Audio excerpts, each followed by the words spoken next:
요 연장선상으로 굉장히 또 좋은 뉴스인 것 같은데, 저는 아니 내 시각이 좀 비판적이고 부정적인가 이럴 수도 있으니까 좀 잘 가려서 들으시면 좋을 것 같아요. 근데 저는 조금 안 좋게 보는 게 하나 더 있습니다.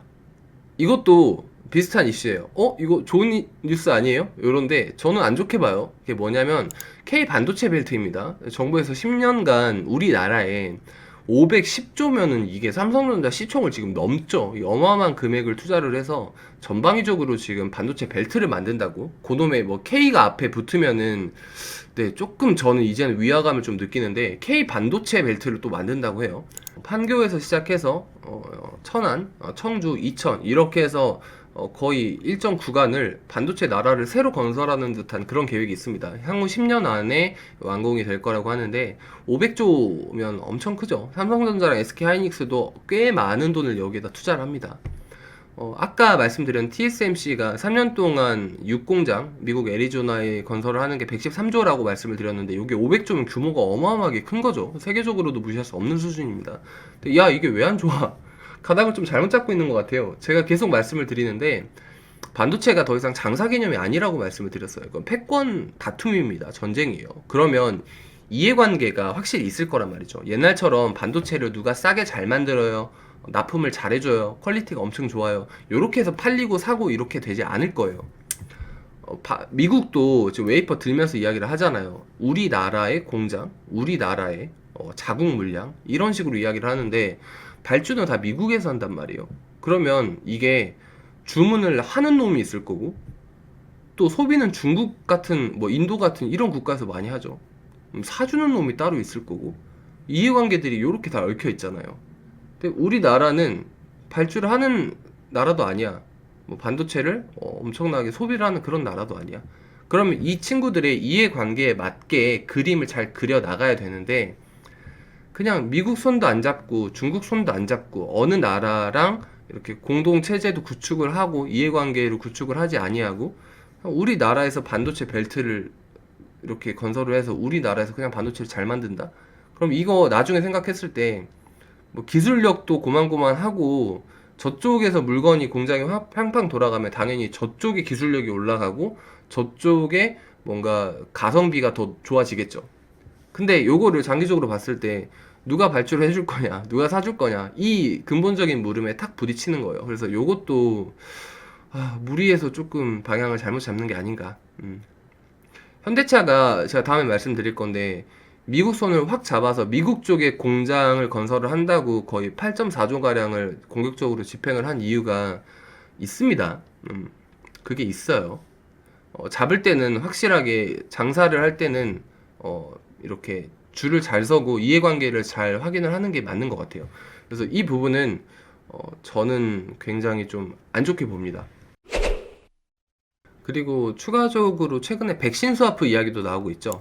정부에서 미국이랑 우리는 반도체를 줄게.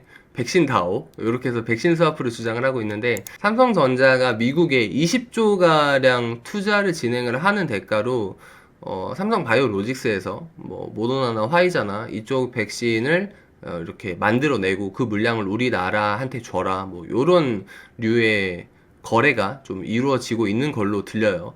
근데 삼성전자가 그럼 미국에다가 20조만큼 또 투자를 하니까 좋은 거잖아. 근데 물량이 그게 아니에요. 저 K 반도체 벨트에다가 삼성전자가 170조 넘게 투자를 합니다. 그러니까 미국 입장에서도 딱 봐도 사이즈가 안 나오잖아요. 우리나라한테 뭐 백신 스와프라고 해서 대대적으로 들고 나온 게 20조인데 자국에다가 170조를 투자를 해서 반도체를 건설을 하고 SK하이닉스는 삼성전자보다 몸집이 작죠. 그런데 투자를 더 많이 합니다. SK하이닉스가 이 반도체 벨트에만 230조를 집행을 할 예정이에요. 그러면 SK하이닉스가 최근에 더 많이 빠지는 이유가 여기에서 드러나죠. 분명히 부담스럽잖아요. 반도체는 제가 업황을 별로 좋아하지 않는 게 예를 들어서 제가 핀테크 사업을 한다거나 앱 사업을 한다거나 하면 물론 유지보수비야 있겠지만 만약에 한번 인프라를 잘 깔아두면 그게 꾸준하게 계속 돈이 나온단 말이에요. 딱히 설비를 갈아치우지 않아도. 근데 반도체는 뭐가 문제냐면 이놈의 반도체는 PC방 마냥 개업을 하잖아요. 한 3년 동안 애들이 와서 열심히 게임을 해. 그러면 신작 게임이 나오고 사양이 올라간단 말이야. 그럼 컴퓨터 50대 100대를 한 번에 다 갈아야 돼요. 그러면 사장님은 3년 동안 1년에 5천만 원씩 1억 5천만 원을 벌고 나서 3년이 되는 타이밍에 다시 1억 5천만 원을 새로 컴퓨터를 업그레이드 하는데 다 써야 돼요. 뭐 요런 장사의 애환이 있는데 반도체가 딱 그 꼴입니다. 반도체도 그놈의 투자, 설비, 요 비용이 항상 이렇게 많이 들어가요. 그래서 부담스러운 업종인데 돈을 잘 벌긴 하지만 투자 비용이 항상 많이 들어가서 굉장히 좀 살벌한 업종입니다. 근데 지금 SK 하이닉스는 몸집 대비 너무 세게 투자를 이렇게 진행을 하고 있고 이해관계에도 맞지 않은 그런 투자에 삼성전자도 미국에 20조인데 이쪽에 170조니까 무겁죠. 굉장히 무겁습니다. 그래서 삼성전자랑 SK하이닉스 둘 다 좀 부담스러운 그런 투자 금액이 아닌가 좀 요런 생각도 조심스럽게 하고 있어요. 자, 그러면 이쯤 와서 삼성전자 차트를 한번 다시 볼 건데 지금 뭐 약간 돌리나? 바닥인가? 싶기도 하죠. 최근에 조금 올라서 어제도 시가가 고가로 시작을 해서 약간의 음봉을 맞았어요. 사실 뭐 주가야 모르죠. 근데 환경 자체는 제가 보고 있는 거는 좀 근본적인 게 좀 꼬이고 있지 않나. 좀 그런 생각을 정말 조심스럽게 라고 말씀을 드리는데 이제 개인적으로는 좀 강력하게 생각을 하고 있습니다. 그래서 삼성전자에 관한 환경을 말씀을 드렸고 마지막으로 삼성전자 지분이 그런 이야기가 있어요. 올해 1월에 6.5%라고 제가 말씀을 드렸잖아요. 근데 최근에 삼성전자 개인 지분이 역대급으로 10%가 넘어갑니다. 그러니까 원래 삼성전자라는 회사는 개인이 엄청 좋아하는 대장주 회사로 알고 계셨지만 개인 보유 비중이 6.5%밖에 안 됐어요. 대한민국 국민들이 다 사서 모아놓은 삼성전자 지분이 6.5%밖에 안 됐던 거예요. 그런데도 시총이 워낙 크니까 사람들은 삼성전자 이러죠.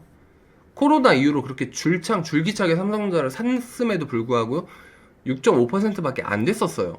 올해 1월에. 근데 지금 5월이잖아요. 10%가 넘어갑니다. 지금 누가 팔고 있는 거죠. 그동안 절대 죽어도 안 내놨던 삼성전자 지분을 팔고 있는 겁니다. 외국인이랑 기관이 좀 팔고 있어요, 많이. 그들은 이유가 있으면 팔죠.